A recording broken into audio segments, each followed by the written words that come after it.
A lot of the fans of FlatsClass knew that I've been a Tampa Bay guy for over 50 years. It's hard for me to say that because I don't feel like I'm that old. But we moved to St. Petersburg in 1966 when I was a year old. I have fished those waters all the way up into the last 3 years where I made a move to the Nature Coast. So going back to Tampa Bay and getting reacquainted with my old neighborhood, it was an experience because a lot of things had changed as far as how you had to get anywhere in the truck. But on the water, nothing had changed.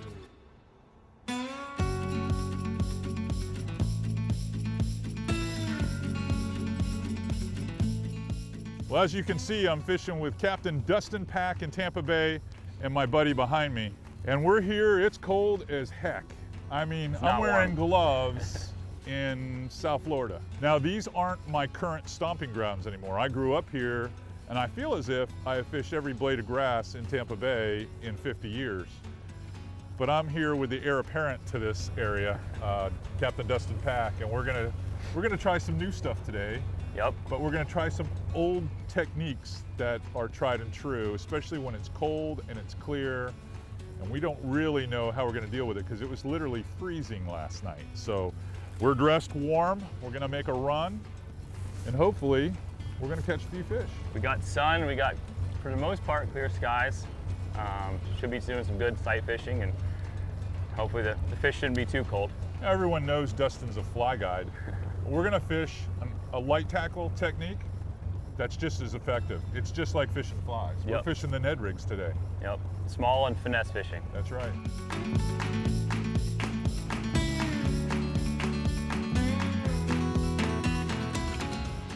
One of the attractions to fishing with Dustin was the fact that he was a push-poling fly guide. His style of fly fishing and my style of micro Ned fishing was going to be very similar. And I felt like, hey, who better to fish with than a fly guide when it comes to Ned rig fishing? See you back here, buddy? To your left.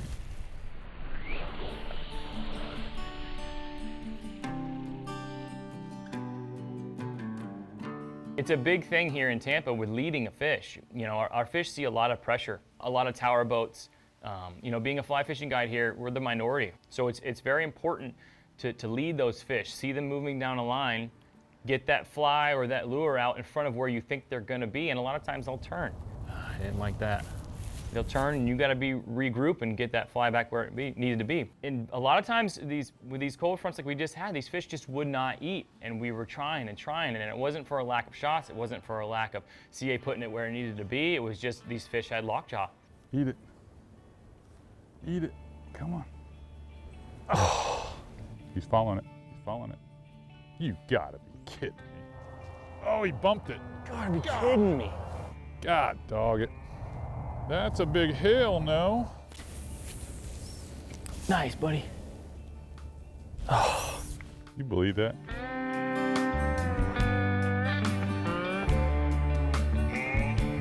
So when you're challenged, and I'm not using the word challenge lightly, when you're challenged with conditions with very little tide movement, water's colder, about 6 or 7 degrees colder than it should be, because it's been a cold winter, and then you have clear water conditions with bluebird skies, you gotta look for one or two things that'll help you. One is wind.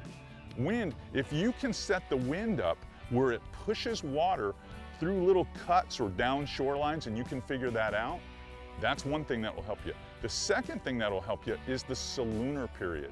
And it was like a light switch.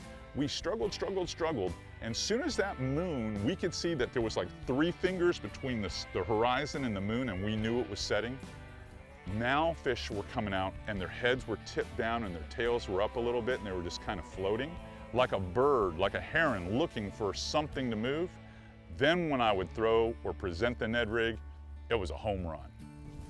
There he is. There we go. You know, when you lead a fish in Tampa Bay, you almost have to throw it in another area code. Felt like I had a really fast wide receiver that you have to lead them by 20 yards. Tom Brady to Mike Evans. Yeah, good specimen. And what did he fall for? Yoga pants.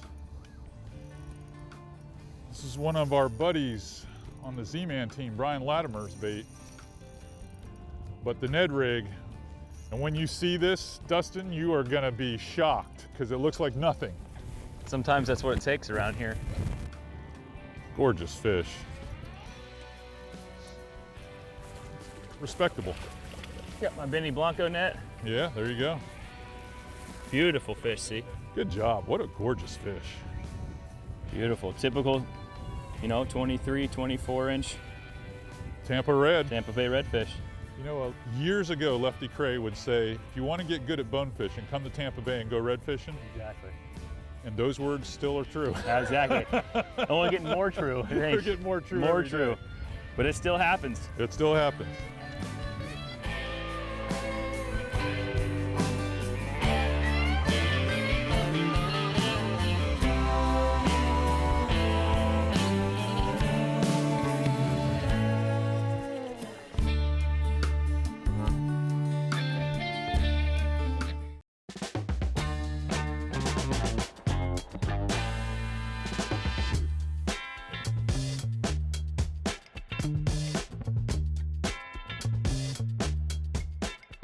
I'd say one of the most redeeming qualities about Captain Dustin Pack is the fact that he cares. He's part of the Tampa Bay Waterkeepers. He's extremely involved in doing so many little things for the bay. And that's why Tampa Bay looks so healthy and clean. I mean, it should look a lot worse, but it doesn't. And it's because of guides that care about it, and other folks too that care about water quality. And Dustin is definitely that guy. It's refreshing for someone like myself to know that someone's pulling me around and they're the care givers for this environment that someone else is going to inherit, because I'm only going to be able to fish it so much longer. I'm a conservationist that happens to be a fishing guide. You know, my first priority is to help this estuary. For a place that is growing so much, it takes everybody to care about the estuary and about the waterway, and to be a conservationist first, and to just care. Just pick up trash on the ground, you know, talk to your legislators about things that are happening in government or whatever it is that you think is wrong with environmental damage. Anything, you know, just picking up trash is just a huge gesture and it helps out immensely. I mean, one person, you think that's just one piece of trash. Well, you know, if 1,000 people think that way, there's 1,000 pieces of trash out of our waterway, out of our estuary. And it pays dividends in the long run. And you know, we owe it to this area, this state to do that. With as much damage as the human race and as much damage as we've done as people to this state, to this country, to this world, whatever it is, I think we do owe that to this area, and just to keep it preserved for a long time. Come on, he wants it.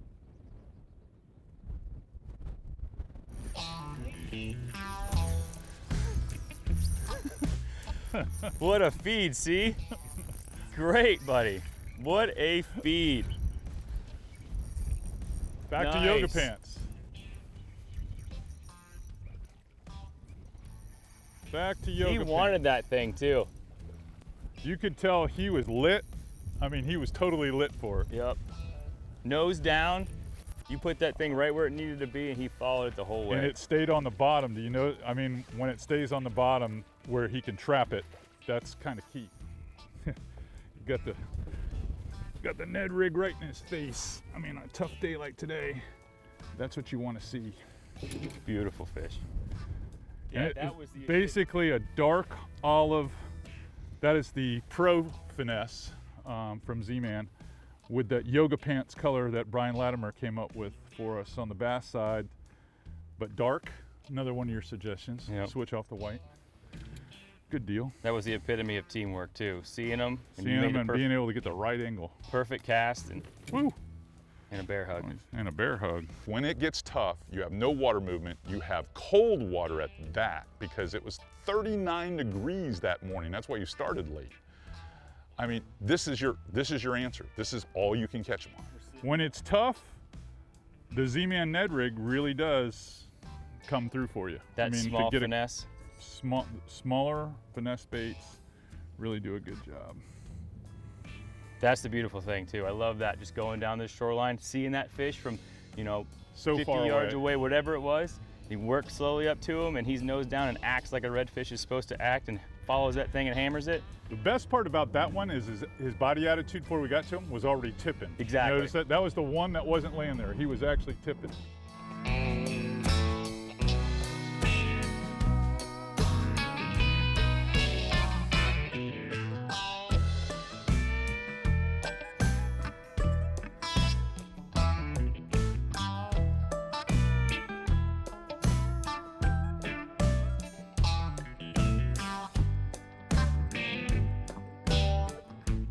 All right, guys, we're going to talk a little bit about some of the tackle that we utilized with Captain Dustin Pack today. It's pretty simple. It's these micro jigs, and these are what we call the NED rigs. And I like to call them the salty NEDs because I don't use all the profiles that are standard in the NED rig lineup. I modify some of these baits and try some new things. So I've got this little TRD bugs, and this is the Bama bug color. It's a very cool little bait, a creature bait that looks like a crab. This is actually a 4-inch bait. This is the shrimps, the jerk shrimps. I cut it down so it's small. I learned this little trick from a guy named George Goodson. Here's the standard TRD that we use with the light wire finesse style mushroom heads. But even that didn't get it done. I had to go to a pro mushroom heads. And then this is something I learned from my buddy Dave Sobel.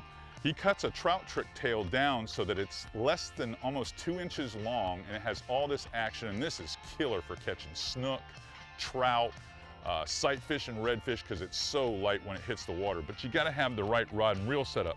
Now what we caught every fish on was the Pro Shrooms. Now the Pro Shrooms is a little heavier wire hook, and instead of the bait standing up like this, the bait lays down like that and you drag it on the bottom. So what I did is I put about 3.5 feet of 15-pound fluorocarbon. I tied it with a reverse Albright, and that's connected to 8-pound Power Pro Super Slick V2. Now I put all of this on a rod that I'd have a little bit of, give, but I could still have enough backbone to fight some of those larger fish. So this is actually a medium action 7-foot rod in the Terramar Double X. A lot of folks like to throw these jigs on the medium light, but this is the 7-foot medium. And I've got it paired up with the Twin Power 3000. This is the 3000 XG, and it has just a buttery. There's so much adjustment in this drag, and when you're fishing, especially with the finesse style heads, you've got to have those drags that will slip really easy or you'll bend the hook flat out. But that's really the simple diminutive type system that we use to catch these fish. Acting right is right. Yes! Great job, C. Boy, you see him get fired up? Whew, dude, he ran out of there. He ran out of there. I mean, just as soon as he saw the movement, he was like a hound dog on a trail. I don't know, maybe at the next Z-Man Summit, I might have to buy Brian Latimer a beer or two. They love that thing right now. Yoga pants color is the color. Love that thing. They love it. Oh. Now that is how you guys are supposed to behave. Try to stake it down here. Boy, if this one grows into his spot, he's gonna be huge, dude. He's got a spot about the size of a silver dollar. For those of you that are too young to know what a silver dollar is, you might want to Google that one. It means it's a big spot. Right in the button. Whew. Man, what a fish. Right in the button. Nice fish.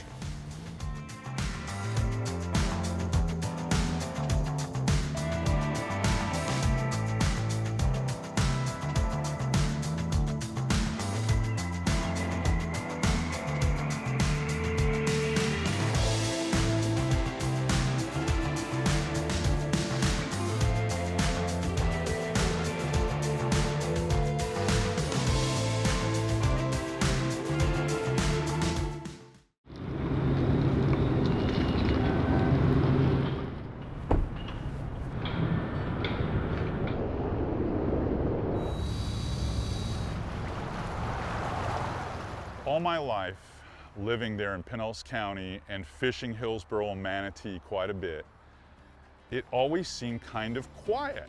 It never seemed like there was that many people that lived there. But in the last 15, 20 years, so many people have basically just been drawn like a magnet to the Tampa area that now you have 1 million people in Pinellas, you have 1.5 million in Hillsborough, you probably have 600,000 or 700,000 living in Manatee County. So you've got several million people in a metropolitan area, yet you can still fish areas in Tampa Bay where you feel like you're far removed from any urban environment. Today we were able to get lost in what you would think is the Everglades. You know, there's Mangrove Island here, Mangrove Island there, bird action, mullets jumping, you know, and everywhere you look, a 360 view is mangroves.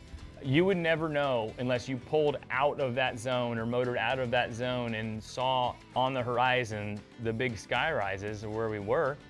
You would never know that you were in Tampa Bay.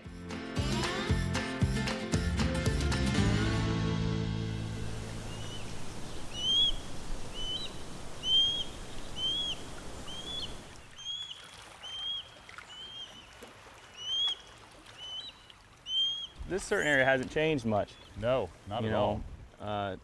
Downtown Tampa and St. Pete has changed a lot. And it can be a challenging fishery, but it's not for a lack of fish.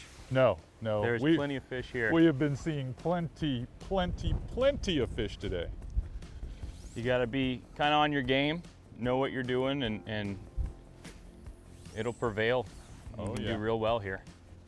Makes you better. Some of the best anglers ever and on any tours or just personalities in general have come out of Tampa Bay, because Tampa Bay is one of those fisheries that you got to understand how to catch fish to be good here and to do it consistently. We're pulling in you know, less than 2 feet of water, looking for fish on a shoreline that are in 8 inches of water, 10 inches of water, whatever it might be. CA puts that lure in front of that fish follows it all the way to the boat, and he ate it right under our feet. At the boat. I didn't even want to breathe, man. I know, I was just sitting back there with my fingers crossed. I did not even want to breathe. He was so hot for it, he didn't know what he wanted to do. God, Dustin, that is exciting stuff. Even for someone who's done it 1,000 million times. It never gets old. It never gets old. At the boat. He must have followed it 15 feet. Solid fish too. Good night. I mean, a stud.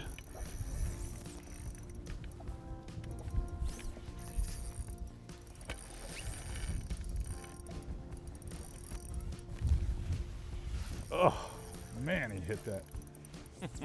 I saw him come out and he trailed it, and then he looked like he was going to turn off, and I shook it one time, and then he got fired up and he kept going after it.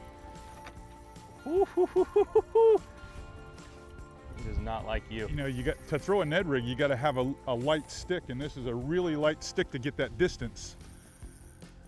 You know, because I'm throwing 6-pound Power Pro, that's it. 6-pound Power Pro, and I basically have 15-pound fluorocarbon on here. And plenty of it. Man, that was an eat of eats. And I thought he was going to hit the chine of the Marquesa before we caught him. And he just had no idea we were here. I mean, that is the epitome of polling quietly. Like you said, it never gets old. Never gets old. I mean, sometimes you got to cast to them 100 feet away. Sometimes they eat 10 feet away. He obviously wanted to have a pair of yoga pants today. Man, that is exciting stuff. Never gets old. Been the key. Been nice to be back in the old neighborhood catching fish like this. In my opinion, I say this one sends us home, Chief. I think this is a good fish to call it a day. It's always nice to get the day over with a catch, you know? I love it. Still got a beautiful day, some wind, and truckload of fish. Yeah. And we can beat the really rough weather back. Look at that little bait there. You'd think nothing in the world would eat something like that. But that does. But that does. Does he have a spot on that side, on the other side? No, he's spotless. Pretty. Spotless red. How nice. Tampa Bay still being good to me. It's a team effort, you know, me on the back and then having somebody on the bow that can cast like that and can maneuver the lure or the fly like that, like it needs to, or the fish thinks that it's real. I mean, it's amazing. It's awesome. That's why I do this. That's why, I mean, everything about it just, I still get goosebumps every time it happens. It can be the 1000th time we've caught a redfish on the boat or a snook on the boat or whatever it is. It's exciting every time. It never gets old. And what we did today was textbook what I love to do here in Tampa Bay, and that's feed fish in shallow water. And everything came together like it was supposed to, and it was awesome. Wow. I think that one sends us home for chicken wings and beers. I love that. Chicken wings and beers. That's a good way to end a day like today.